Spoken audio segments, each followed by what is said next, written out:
Hello and welcome back. Once again, my name is Avery Clark, and today we'll be going over assignment 7. This assignment has two main parts. The first part is the entity relationship diagrams in Visio, and the second part is the group by statements that we'll be going over. So starting off with those Visio ERDs, we're going to start with the Shopify system. Let me zoom in a little bit. Let's just start in the top left with products. This is our first entity. Obviously, products belong to categories, but each product only has one category and it must have a category. So we have one and only one. And the inverse of that is that categories can have many products in them or none.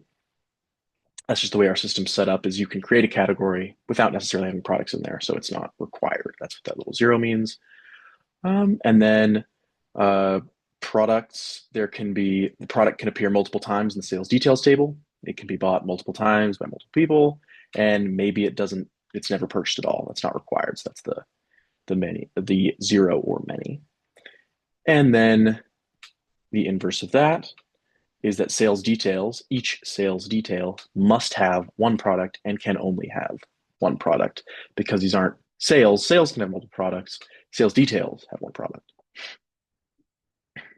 So as you go down here, each sale can have one or many sales details, as in one or many individual line items, because obviously to have a sale, you must sell at least one item, but you can sell more. And the inverse of that is sales details appear on one and only one sale, the sale in which that item was bought. And then each sale has one or only one customer. You go to Walmart, it's impossible for two people to check out on the cash register at the same time, or not the cash register, but the checkout machine at the same time. That's just what this means. And then customers can have many sales, but they must have one because otherwise you wouldn't be a customer if you didn't buy anything. Although I don't know if that's exactly how the Shopify system is truly set up because I believe you can create a customer before they make a purchase. So maybe that could be edited. But and then same with sales details and customers. Each customer can have one or many sales details, and each sales detail, so each line item, has one and only one customer. So if we move on to the Best Buy system, there's going to be a lot of overlap because it's a retail system like the Shopify system. So again, each product belongs to one and only one category, and each category can have zero or many products within it. And then each category can have many or no subcategories. That's what this means. And each subcategory has to have a category, or it has to be a part of a category, and it can only be a part of one category. That just kind of makes logical sense. We scroll down here. Each product, similar to the Shopify system, will appear in the sales details table many times or none. An item could be bought 100 times, or maybe no one wants to buy it and it doesn't sell. But that product can still exist without being sold. So that's why this is zero instead of a solid line through. And each sales detail, each line item, must have one or only one product. Because if it didn't have any products, it wouldn't be a line item. If it had more than one, that would just be a sale and not a line item.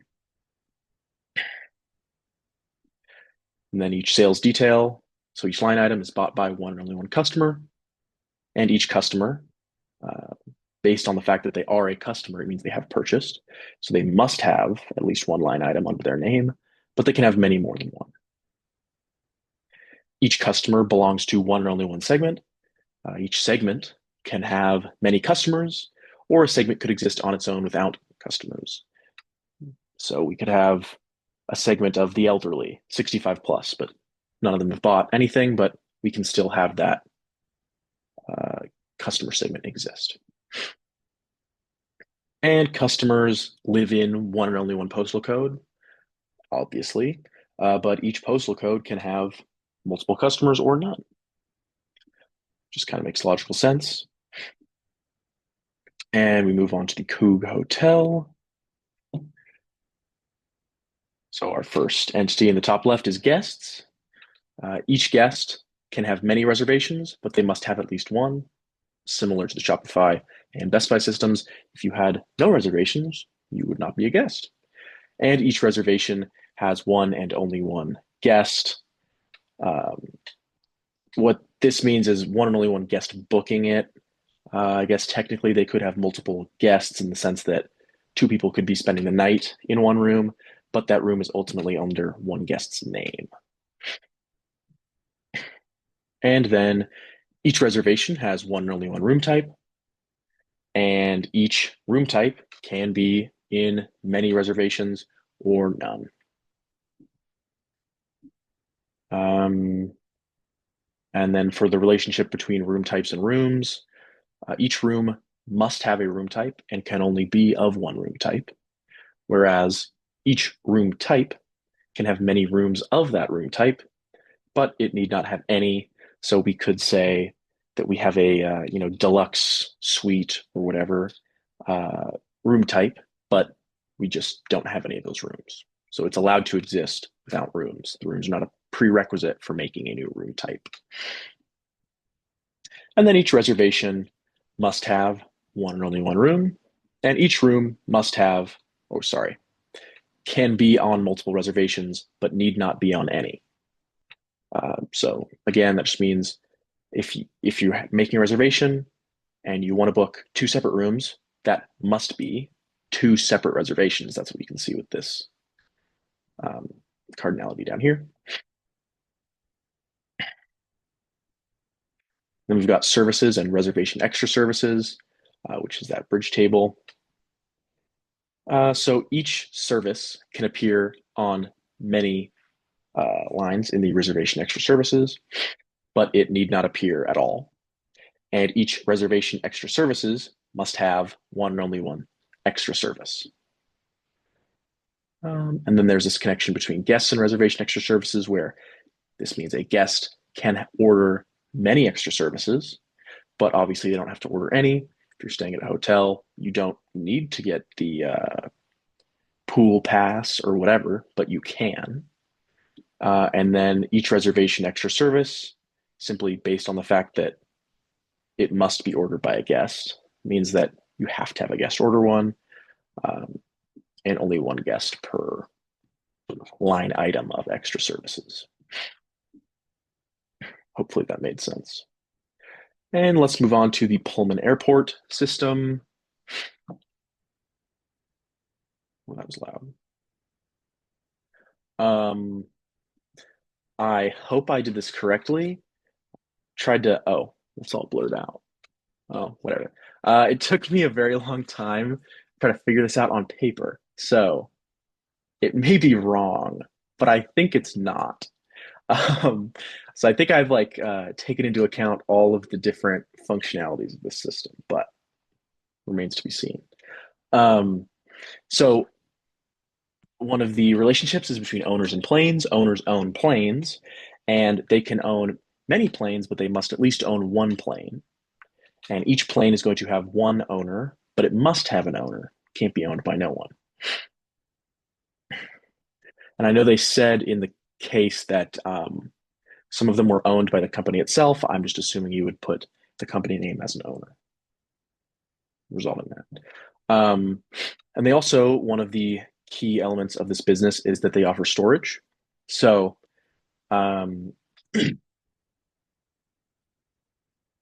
planes are stored in hangars or in the open air.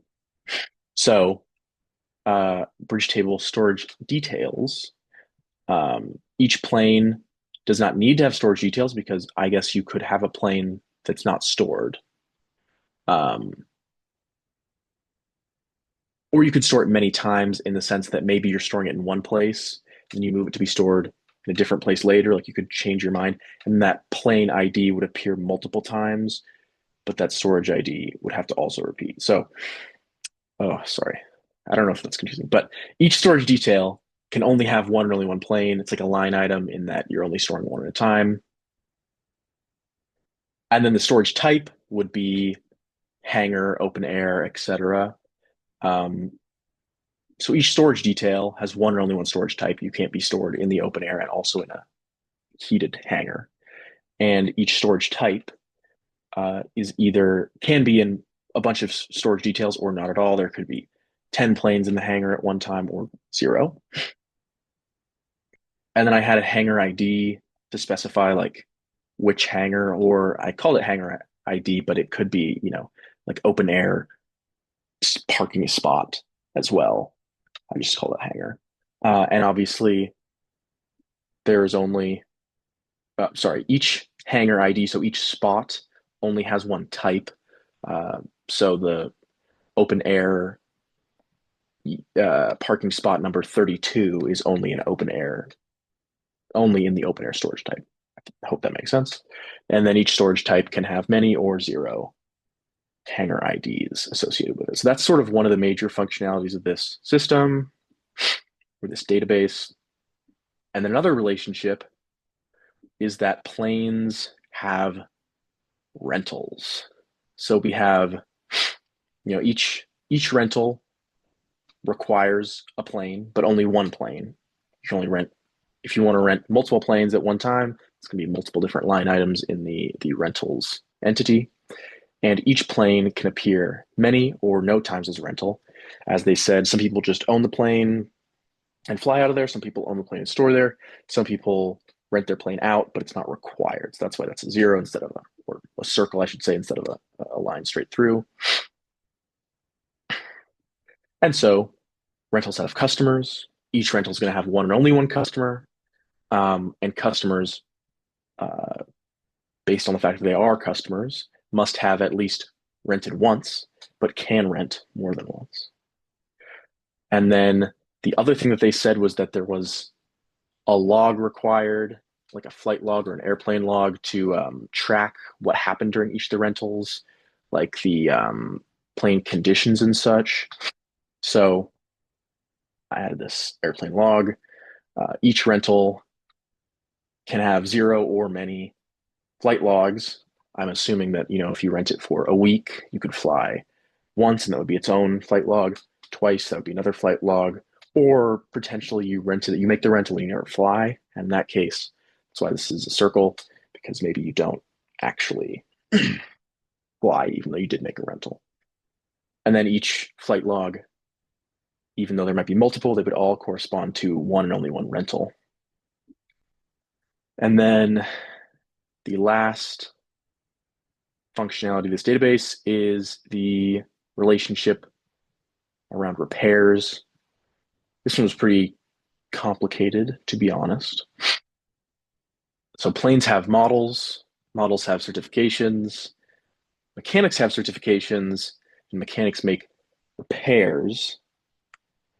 So this is a little complicated. So each plane is going to have one and only one model. Your plane cannot be a Cessna and an Airbus. It's one. And each model could have many planes. You could have many planes of that model in your fleet, or you could have none. And each model can have zero or many certifications. You could have many mechanics certified on each model, or none. And each certification is for one and only one model. So the certifications are specific to the individual model of plane. Each mechanic can have many certifications, but they must have at least one. I remember it said in the case that all the mechanics are required to have at least one certification. So that's why this is a line, a strike through, and not a circle. And each certification has, each certification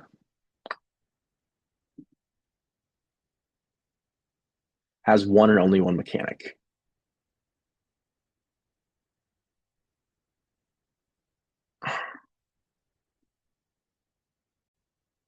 Oh yeah, yeah. Okay, that's because we're using two primary keys, because we want, if we were using a certification ID, we'd want it to repeat multiple times because multiple mechanics have the same certification. So for each instance, there's one mechanic that holds each certification. Each certification, in other words, is mechanic specific. That's why it's a model ID and the mechanic ID combined. Okay.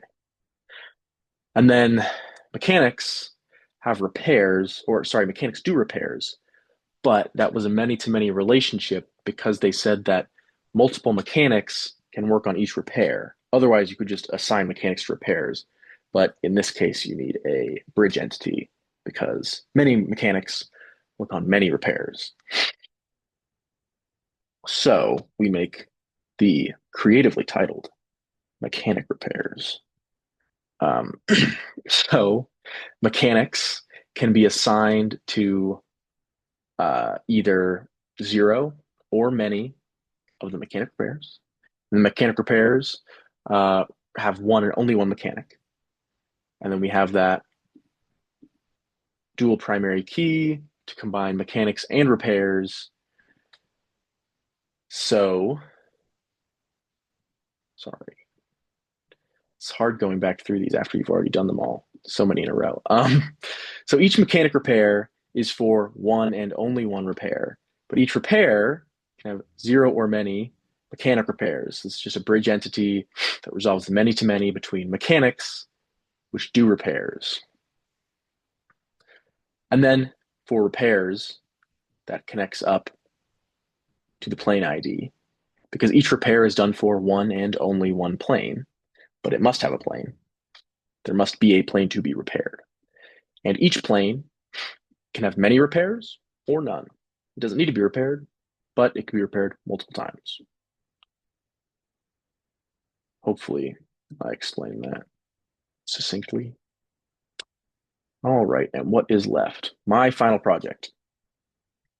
So far for my final project, I'm thinking about doing sort of a lending database, like for a small size bank or credit union. I interned at a credit union the last summer in lending. It was kind of interesting. And honestly, it was just the first thing on my mind. And I kept thinking about it. I thought about a couple other options, but I just kept thinking about it. And I'm not, obviously, this isn't like super fully fleshed out, but it's the ERD I've made so far. And I think it makes sense. So this is basically like a database for loan application and generation. So we start with account holders. Account holders have at least one because they are account holders or multiple accounts. And each account has one and only one account holder. So yeah, joint accounts exist, but I'm ignoring those right now. Maybe in the final version of this, I will take those into consideration if I continue to use this as my final. And account holders can make applications for loans, and they can make many or they can make none. But each application must have one and only one account holder. Avery, but what about co-applicants? Yeah, I know. That's another thing I'm kind of strategically looking over, or maybe I'll tackle it in the final version because that might complicate things. Um, and another thing that we are looking over is online banking and online applications because I'm choosing to have branches as an entity. So, like bank branches or credit union branches. And we're assuming that applications are originated in branches by account holders. So each branch has a branch ID, and each application must originate in one and only one branch. And branches can originate many or zero. I just think it's good to have branches. Then you can have a bunch of analytics about which branches are performing the best and this sort of thing. And each application is for one and only one loan, but each loan can appear in zero or many applications. So if we're saying loan specifics like a car loan with a 5% interest rate, that could appear multiple times, but each application is just for one loan. If that makes sense. And each loan has a loan type. And each loan type can appear zero times or multiple. That just means that we could add into our database a new loan type before any loans of that type have been generated into the loan entity, basically. Loan types, things like car loans, home loans, credit cards, personal loans, all that. All right, and that is it for Visio, and I'll be moving on to the group by statements. And for the second part of this assignment, we are looking at those SQL group by queries for the Pullman Airport system. So the first one we have is to count the number of times each individual airplane was rented. So we're going to select the count of the plane IDs as number of times rented from the rentals table, and we are grouping by plane ID. It's pretty straightforward. Then we are totaling the number of airplanes by airplane model. So in this case, we are going to go into the planes table, and we're going to grab the model ID and count the number of plane IDs as number of planes, and we're going to group those number of planes by model ID. And then we're averaging the number of repair jobs an employee performed this year. So I'm assuming the number done by the average employee, the average number completed by an employee. So we are going into that mechanics repairs bridge table, and we are selecting the mechanic ID, and we're counting the distinct repair IDs as the number of repairs. So this just means we are not counting them when they repeat. We're just counting each distinct repair. And we are specifically doing it where the year for that repair date, assuming that is, a date time data type, so we can filter like this, equals 2025. And we're going to group those by mechanic ID. So you're going to see the average number done by each mechanic. And the last one is we're going to count the number of mechanics that have each certification. So to do this, we're going to go into that certifications bridge table between models and mechanics.